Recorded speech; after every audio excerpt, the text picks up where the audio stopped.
Hello, and welcome to another episode of the Easy English Podcast, your go-to source for mastering English without the stress, without the overwhelm. I'm your host in presenter's name, and today we're diving into a topic that I'm sure every English learner can relate to: how to learn English easily. Whether you're just starting your journey with the language or you've been learning for a while and feel stuck, this episode is for you. Today, I'll be sharing insights, tips, and a lot of practical advice that will make your learning process smoother, more effective, and, most importantly, more enjoyable. Before we dive in, I want to take a moment to introduce myself properly for any of our new listeners. My name is Presenter's Name, and I've been teaching English for over a number of years. Throughout my career, I've helped countless students from around the world, just like you, reach their English language goals. And I know from experience that learning a new language doesn't have to be a painful, tedious task.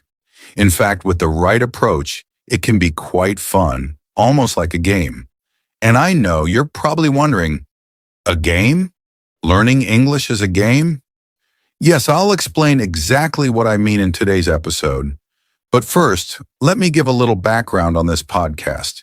The Easy English Podcast is here to give you practical tips, strategies, and motivational stories that keep you inspired on your English learning journey. Each episode, we break down a topic related to language learning and go deep, not just talking about the what, but also the how and the why. You'll walk away from each episode with actionable tips that you can start using right away. And trust me, consistency is the key when learning a language, and every small step you take brings you closer to fluency. So let me take you back to a time in my life when I had to learn a foreign language myself. I was in my early 20s, and I decided to move to country name, a country where the language was completely unfamiliar to me.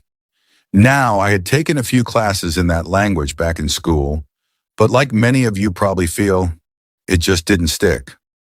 I remember sitting in my tiny apartment in city name, completely lost.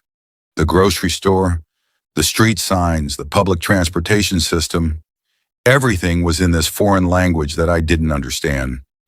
I felt overwhelmed, just like many English learners do when they're first starting out. But slowly, day by day, I started to pick things up. And no, it wasn't through endless hours of textbook learning. Instead, I started focusing on practical situations.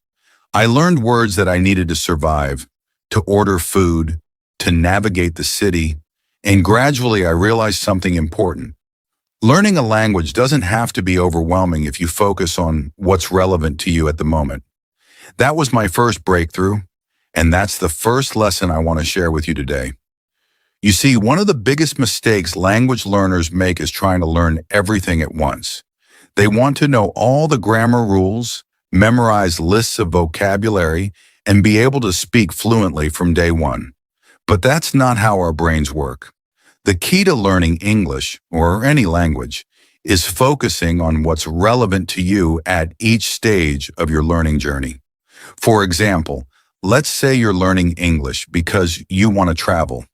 You don't need to know complex business terms or scientific vocabulary right away.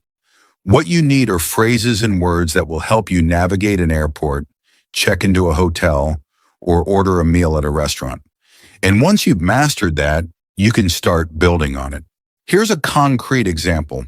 When I was learning language name, I didn't start by learning all the verb tenses or memorizing hundreds of words. No, I started by learning how to introduce myself. It's one of the most basic yet practical things you can learn in any language. And that's what I encourage you to do in English. Start with the basics, things you'll actually use in everyday situations. Learn how to introduce yourself, how to ask for directions, how to make small talk. These are things you'll encounter almost daily, and once you're comfortable with them, you'll have built a solid foundation that you can expand on.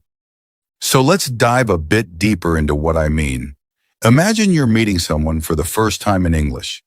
You want to make a good first impression, but you're not sure how to introduce yourself properly. Well, here's a simple, effective structure you can follow. First, start with a greeting. Something as simple as, "Hi, my name is your name." This is basic, but it's the foundation of every self-introduction. Next, give a little information about yourself. You could say something like, "I'm from your country," or "I live in your city." This is a chance to share something personal and relatable. Then add a detail about what you do. For example, "I'm a student," or "I work in your job field." Keep it simple and straightforward. Finally, you can end with a question to keep the conversation going. Something like, "What about you?" or "Where are you from?" And there you have it, a simple yet effective way to introduce yourself in English. Now you might be thinking, "Okay, I get the basics, but what about the hard stuff?" Well, the hard stuff comes with time. The more you practice these basic interactions, the more comfortable you'll become, and before you know it, you'll be able to have longer, more complex conversations. Now, here's something I really want you to understand. Consistency is everything when it comes to learning English. It's not about how much time you spend in one sitting. It's about showing up every day, even if it's just for 10 or 15 minutes. Research shows that people who practice consistently, even for short periods, learn faster than those who study for hours at a time, but only occasionally. In fact, according to a study published by Research Institution, learners who practice for just 15 minutes a day retain information up to 30% better than those who cram for longer sessions. So let's say you're learning 5 new words a day. That's it, just 5 words. In a month, that's 150 new words. And in a year, that's 1,825 new words in your vocabulary. Imagine how much more confident you'll feel knowing that you've built your English vocabulary step by step, day by day. Here's an example. I once had a student named Student's Name. She was determined to learn English, but she struggled with consistency. She would study for hours one week and then not study at all the next. I encouraged her to adopt a daily routine, even if it was just 10 minutes. Within a few months, her progress skyrocketed. By the end of the year, she had learned over 1,000 new words and was able to hold a conversation in English with ease. Her success wasn't because she studied for hours, but because she showed up every day, no matter how busy her schedule was. So, what's the takeaway from today's episode? First, focus on what's relevant to you. Start with the basics and build your foundation. Second, be consistent. Even if it's just 10 minutes a day, commit to showing up every day. And finally, don't be afraid to make mistakes. Every mistake is a step toward improvement. Remember, learning English, or any language, is a journey, not a destination. It takes time, but with the right approach, it can be an enjoyable and rewarding process. Thank you so much for tuning in to the Easy English Podcast. I hope you found today's episode helpful, and I encourage you to take these tips and put them into practice. If you enjoyed this episode, please consider leaving a review or sharing it with a friend who might find it helpful. And don't forget to subscribe so you never miss an episode. Until next time, keep learning, stay consistent, and remember, you've got this.